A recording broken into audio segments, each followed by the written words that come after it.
जय श्री राम। आज के सूर्य हम रामराज मंदिर प्रभु श्री राम के दर्शन करेंगे। ये मंदिर झारखंड धनबाद जिले के बागमारा में स्थित है। ये रामराज मंदिर चिटाई धाम के भी नाम से जाना जाता है। मंदिर में प्रवेश करने से पहले आपको ये लाल रंग का भगवा झंडा दिखेगा।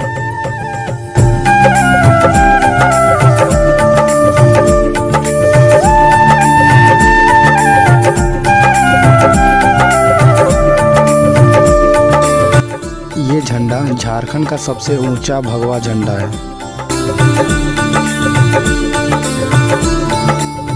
रामराज मंदिर में आज यज्ञ का 8वां दिन है, 20 फरवरी, और आप देख सकते हैं काफ़ी सारे भक्तों की भीड़ लगी हुई है।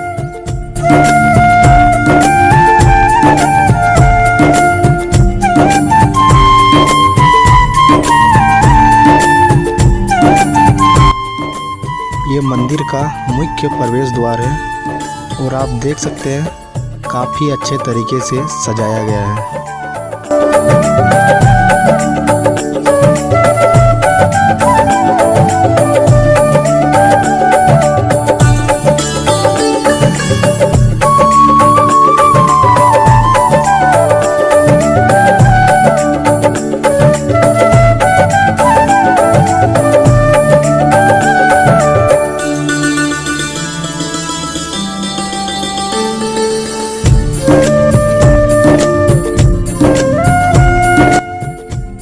ये है प्रभु श्री राम का मेन मंदिर, जो कि प्रभु श्री राम विराजमान है।